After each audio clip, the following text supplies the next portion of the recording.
Wake up! They're here. Half asleep, I rolled myself off the couch and pushed myself off the floor. Outside the window, I could see a small crowd starting to take form.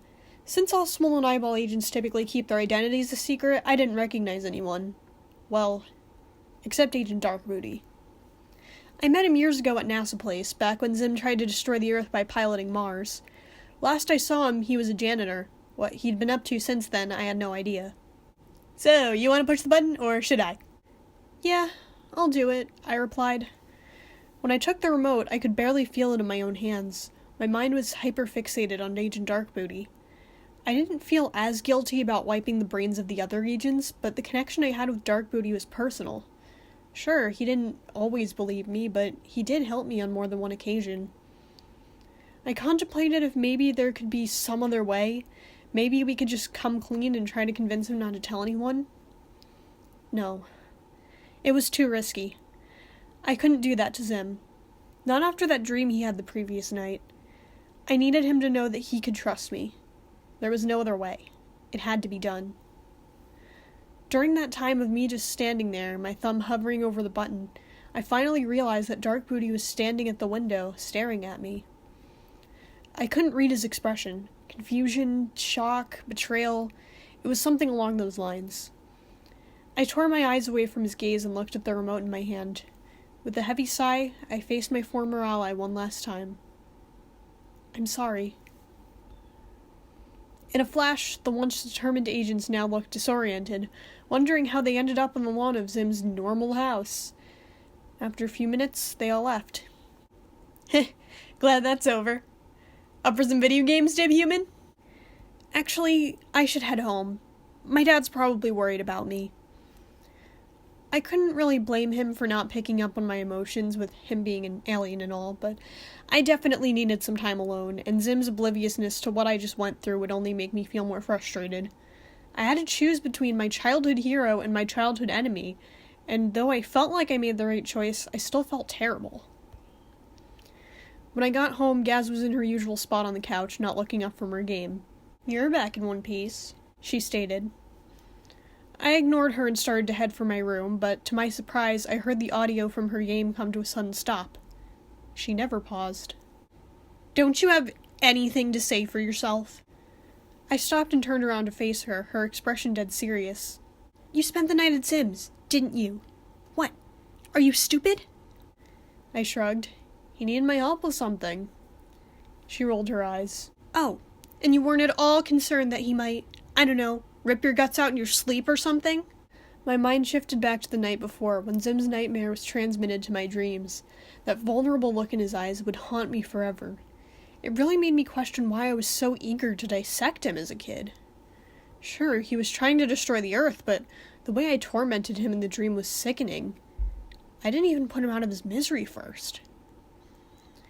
Things are different now, Gaz.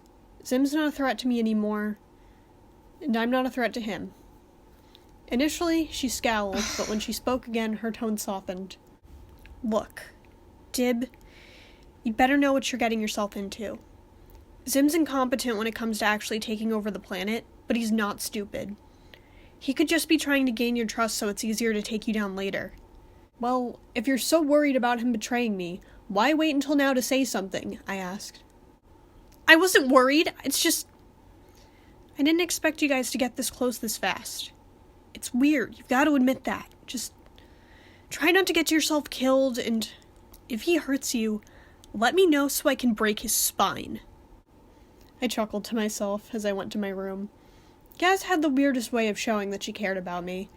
I guess that was why I was able to get along with Zim. He and Gaz are a lot alike. He's like an angry, violent little brother. Well, technically he's older, but whatever. Out of curiosity, I decided to check in on the Swollen Eyeball network, just to be sure that nobody remembered Zim. The chat forum was full of confused agents, wondering how they ended up outside that weird-looking green house, but nothing about aliens. Mission accomplished. Incoming transmission from Agent Ninjabat. Ninjabat? That was a name I didn't recognize. They must have joined the network at some point after I stopped logging on. I had a bad feeling about this random agent contacting me, but I knew it would be more suspicious if I didn't answer. Taking a deep breath, I accepted their chat request. "Agent Mothman, I know what you've done. What did I do? Once again, I'm a horrible liar. Don't play dumb with me, Mothman. I know you did something to the other agents. I know you're working with the alien. What alien? Zim! They snapped with a hiss in their tone. I followed your posts for a long time, Mothman. Everyone thought you were crazy, but I never did. I always knew there was something strange about that house. Then, Agent Darkbooty finally finds proof of the alien you've been chasing for so long, and you're a no-show? I knew something was up, which was why I didn't show up this morning either. You thought you were so clever, making all the other agents forget everything you've ever told them, but you were sloppy. You underestimated me, and now I will be your worst enemy! Worst enemy? I didn't even know you existed. Look, what can I do to make you look the other way and pretend this never happened? I asked. It's too late for that now! Just know that you and that alien are going down, Dib! I froze. The swollen eyeball was supposed to be completely anonymous. How do you know my name? Suddenly, the menacing facade Agent Ninjabat had put up completely shattered. Gotta go! The call ended, and I was left staring at the screen for a solid minute. All this time, another agent secretly believed in me, and now they had it out for me, and somehow they knew who I was. Well, two could play at that game. All I had to do was figure out their identity. Then Zim and I could wipe their brain, and it would be all over. And I knew just the person to help me.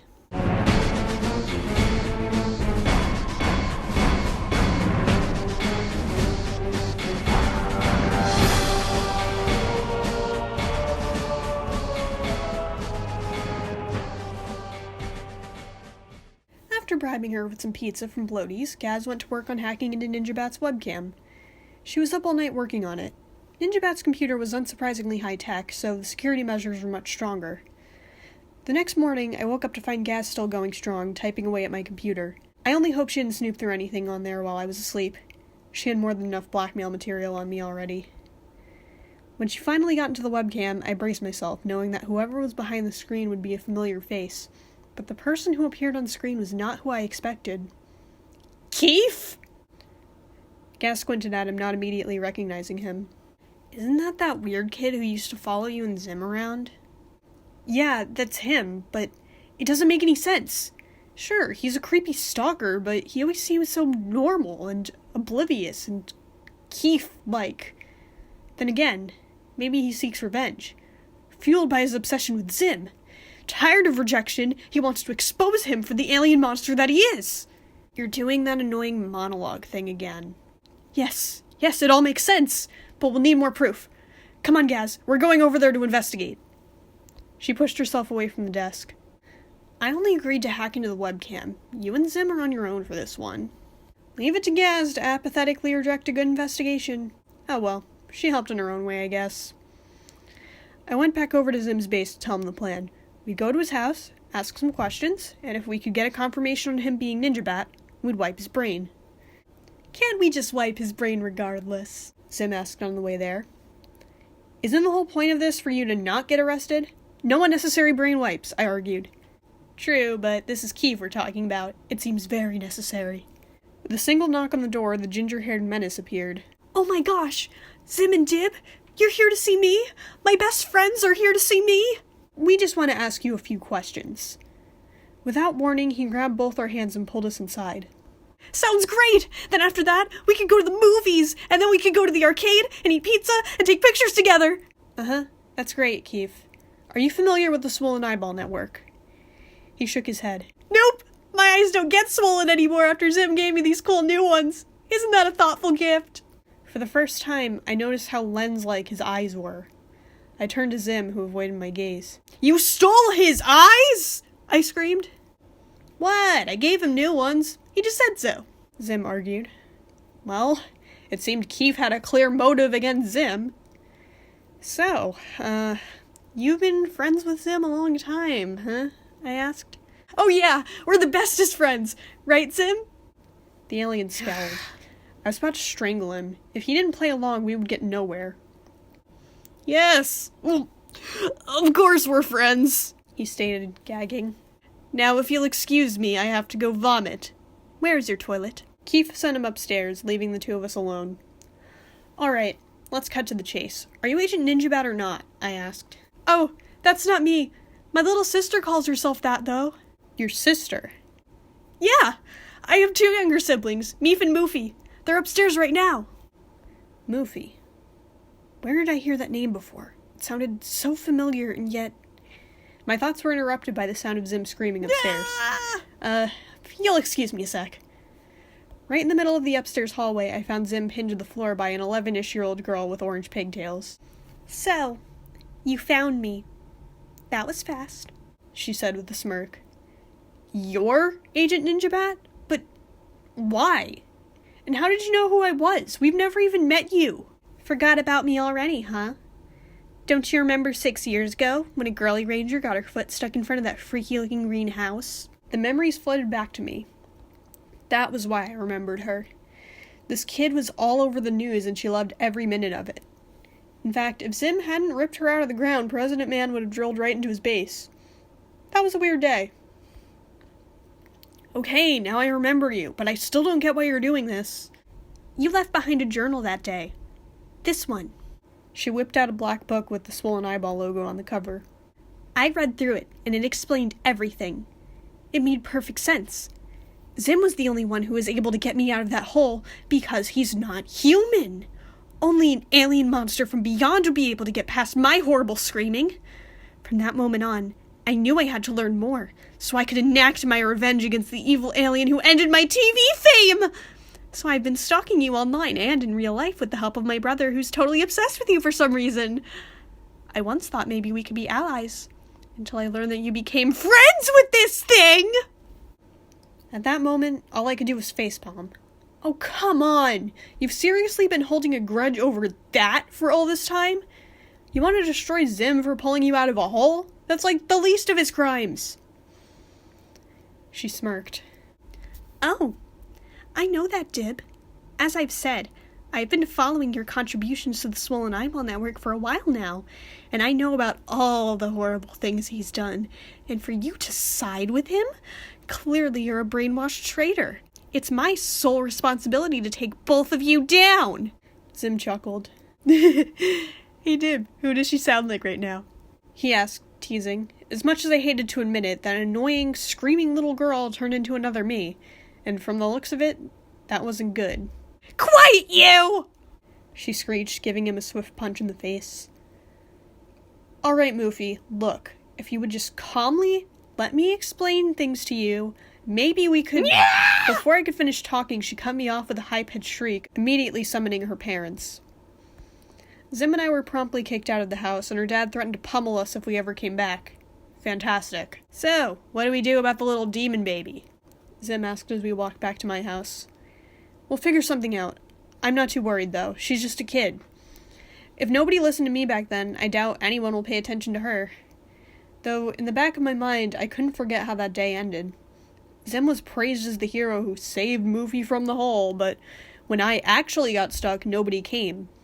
The entire town came out to support some little brat who wasn't even stuck to begin with, but when I actually needed help, I was just left there until Zim eventually got sick of my screaming and helped me out. In short, I just have rotten luck, and there was a good chance Moofy would have an advantage simply because she wasn't me. I swear, sometimes I wonder if it would have been better off to just let this stupid planet get destroyed.